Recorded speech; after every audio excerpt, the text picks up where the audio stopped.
my dears? Ready for more? Is each video more shocking to you than the last? I hope you know I have nothing but the best intentions. And it is my intention to ensure that you prevent Alzheimer's disease. That's why I have been giving you videos on it for months.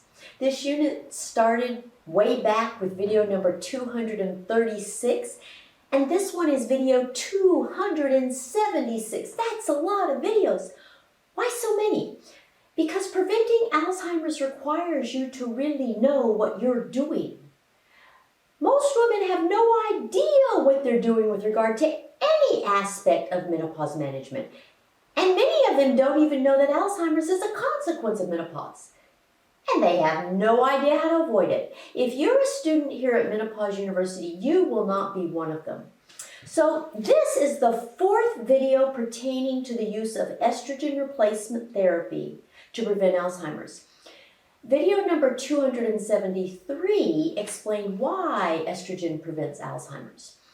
Video 274 designated the principles of the timing, travel, and dosage requirements of estrogen that are necessary to prevent Alzheimer's.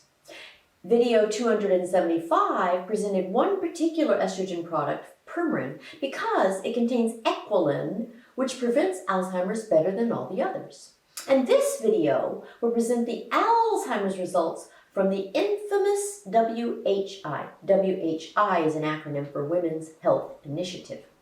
Now notice that I said infamous, and that's because while the WHI is the most well-known study on menopause ever done, it is not well known because it was a good study or even an accurate study. It is well known because it was the biggest and most expensive study. What you may not know is that it is also the worst study ever done, and that's why I use the word infamous. That one study has turned the world completely upside down for menopausal women for almost 2 decades already. And I wonder sometimes if the WHI will ever die.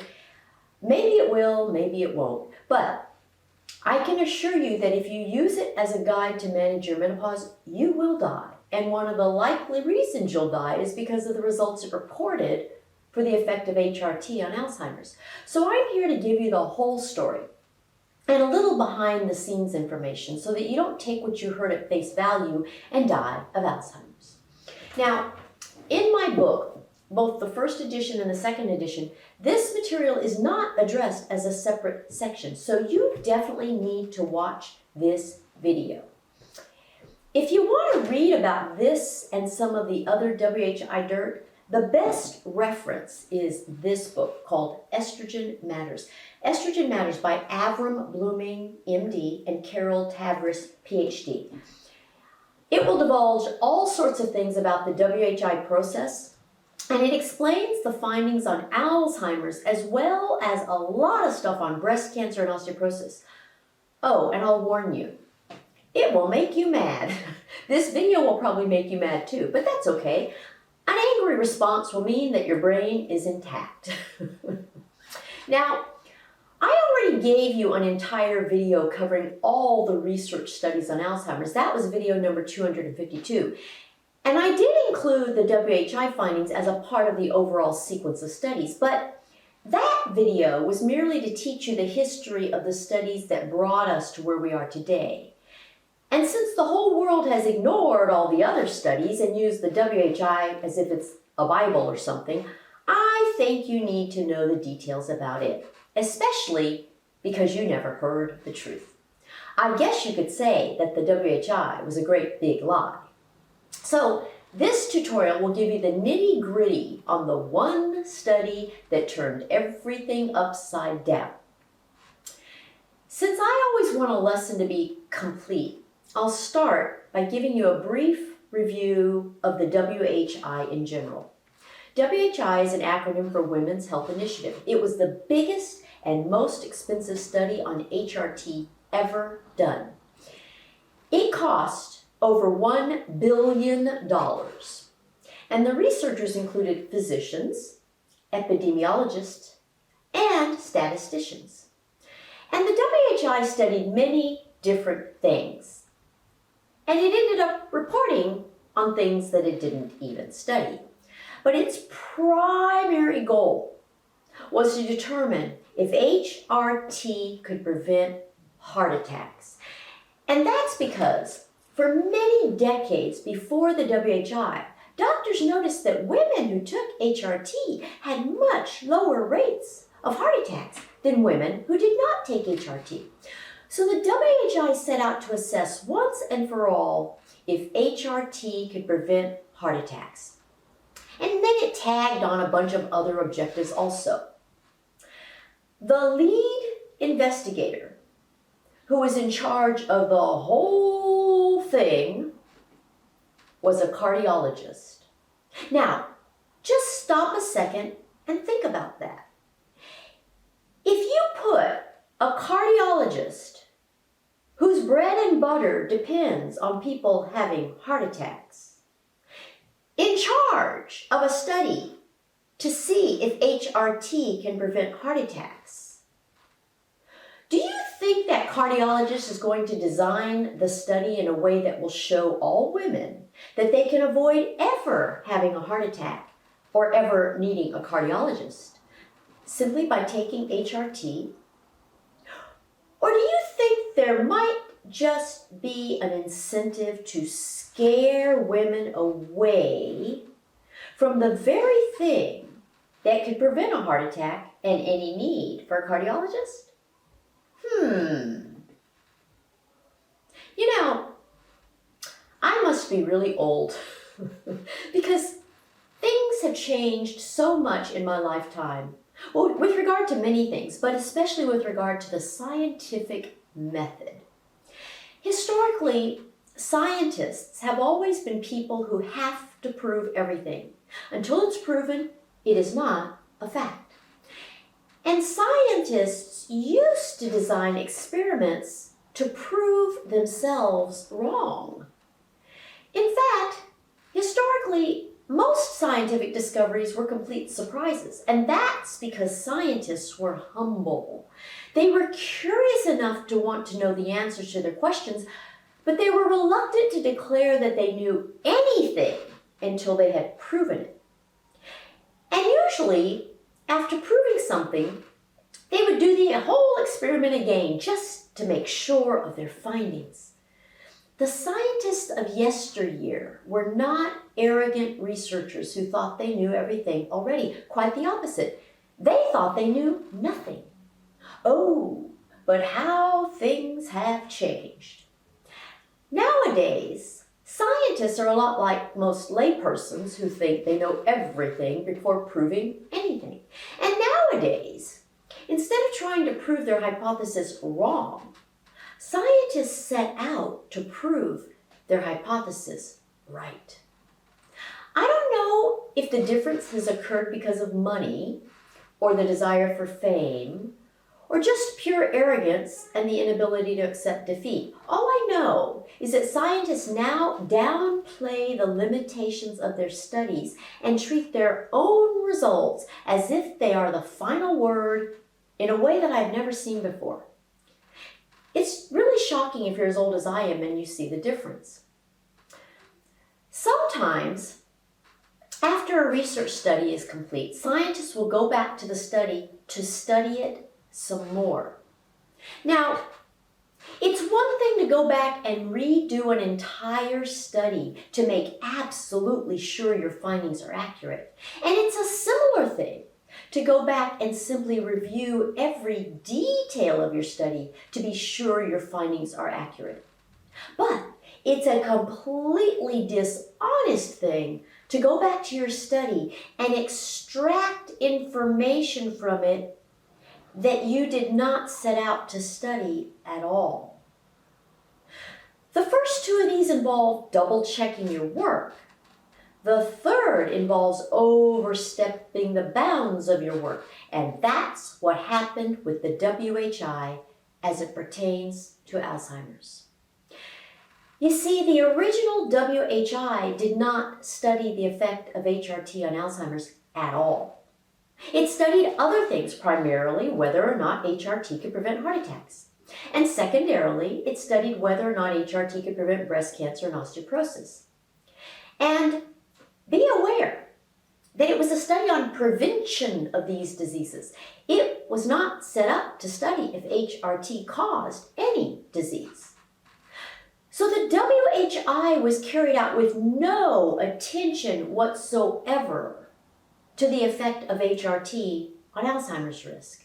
And it was done after half a century of research studies had clearly demonstrated that HRT in general and estrogen replacement in particular prevented Alzheimer's. But a year after the original WHI results were announced, and women everywhere were already freaking out and believing that HRT would give them all breast cancer and heart attacks and kill them, the WHI investigators went back to the original data to see what else they could scrounge up. They did something that in scientific research we called data mining. Data mining is when the researchers go back to their data and scrounge around for statistical associations that further support their hypothesis. The key to understanding data mining is realizing that the significant statistical association was not there before they scrounged around for it. They had to uncover it by rearranging the data. Data mining is akin to reassessing a situation a different way in order to prove that you were right. But it involves taking things out of context in order to justify your hypothesis. In video 273, I talked about confounding variables. Confounding variables are things that can sway data, but actually have nothing to do with the factors of true significance. In that video, I explained that if you want to determine if estrogen can prevent Alzheimer's, you have to study only postmenopausal women who do not already have Alzheimer's. And remember, Alzheimer's doesn't present even the first symptoms until many years after the disease has started. Even women who are not yet postmenopausal could have early Alzheimer's induced by other risk factors. But at the very least, if you're going to study the effect of estrogen on preventing Alzheimer's, you definitely need to use young, perimenopausal, or newly postmenopausal women who are very unlikely to have undetected Alzheimer's. Now, if a researcher wants to reanalyze data from the WHI to determine if HRT can prevent Alzheimer's, it would only make sense to examine the youngest women who started taking HRT at or before they lost their own estrogen. And then the researcher would need to follow them over a long period of time to assess the effect of HRT on the risk of Alzheimer's. This would be necessary because Alzheimer's isn't going to show up in just the first year of HRT use or anything like that. That would constitute an honest effort at determining the real effect of HRT on Alzheimer's, and it would omit most of the confounding variables that could produce erroneous results. But that's not what the WHI researchers did. Instead, once the public was already running around, scared of HRT, and talking about their shocking HRT WHI results, the WHI researchers decided to drop another bomb. It was called WHIMS, W-H-I-M-S, for the Women's Health Initiative Memory Study. It reanalyzed a group of 7,427 of the WHI subjects, all over the age of 65. Now, right there, you should be saying, wait a minute. Unless this study began when these women were about 50, the age of the subjects is a confounding variable all by itself, and that would be strike one. Of course, The WHI included women ranging in age from 50 to 70. Why did they only reanalyze those over age 65? They could have just as easily reanalyzed the youngest ones, but they didn't. And they reported that HRT doubled the risk of Alzheimer's in women aged 65 and older. And since this was a study designed to address disease prevention rather than cause, that would be strike two. They also reported that the increased risk of Alzheimer's occurred in the very first year of taking HRT. And again, you should be saying, what? That alone means that Alzheimer's was already there before they ever started taking HRT. Alzheimer's doesn't show up immediately after any of the risk factors come into play. It just doesn't work that way. It's a slowly progressive disease. By the time you have the first sign of Alzheimer's, 40% of your brain is already gone. So the timing of the appearance of Alzheimer's in these study subjects constitutes strike three. Another major difference between the researchers of today and those of yesteryear is that those of yesteryear just stuck to the actual statistics and facts. They didn't put a spin on things to twist or shade the understanding of the public. They walked a straight and narrow line so as to keep everything in line with the true goals of the study. They were even very careful with their words. They didn't mingle them or exchange one term for another. But nowadays, oh my. The WHI researchers changed the story at every turn. When confronted with the fact that their findings were in conflict with 50 years of data, they relented a bit and conceded that women on HRT did not become cognitively impaired. But they kept using different words with different meanings to cloud everything they said. If you listened to them with my knowledge, you would have thought they all had Alzheimer's themselves. They used the terms cognitive impairment interchangeably with Alzheimer's. The two are not the same thing. Sometimes they called it global cognitive function. Other times they used the term dementia. In video 241, I presented all the different kinds of dementia to you, 10 of them. And I didn't even include mild cognitive impairment. Here's that big list of them. Then, when questioned about their claim of a twofold increased risk, the WHI investigators reluctantly admitted that the absolute risk was relatively small.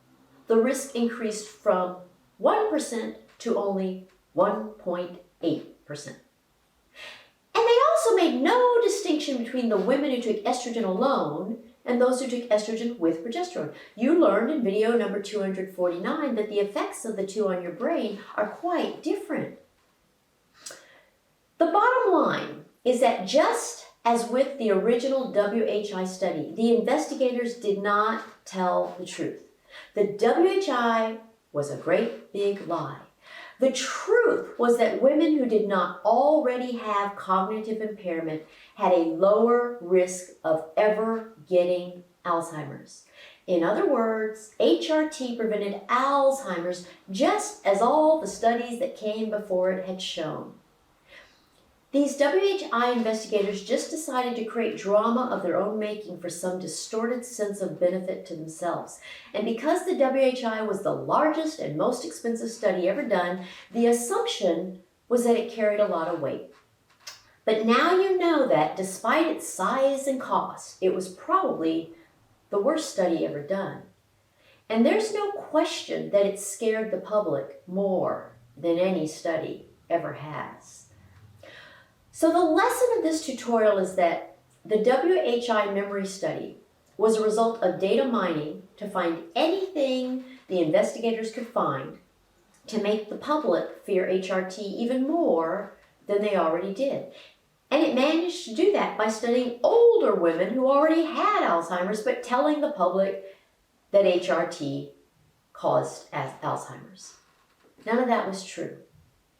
But As I suggested in an earlier video, you don't have to rely on any study results or believe anything I or anyone else says. You can answer this question about the effect of estrogen on your own brain yourself.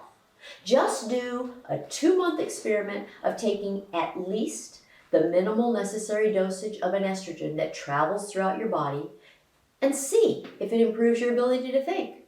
If it does, there's your answer, using yourself and your own brain as the study subject. No confounding variables, no data mining, just you and your brain on estrogen. You will have your answer in a jiffy. Case closed. Don't let any study trump what your own body tells you. Your own body does not lie, but the WHI was a great big lie. Okay, sorry for making you mad. I mean well, and I don't lie. Can you believe how far we've come in this Alzheimer's unit? We are now ready to move on to the last category of management options for preventing Alzheimer's, the non-hormonal medication options. So that's what we'll do next week. Please come back then for an interesting adventure of Alzheimer's in Wonderland. In the meantime, go to my website for an adventure of your own. It's menopausetailor.me. You can schedule consultations there, read articles, buy webinars, buy my book, all sorts of things. And you can find me on Facebook, Twitter, and Instagram. Be sure to subscribe to this YouTube channel before you leave today. Bye!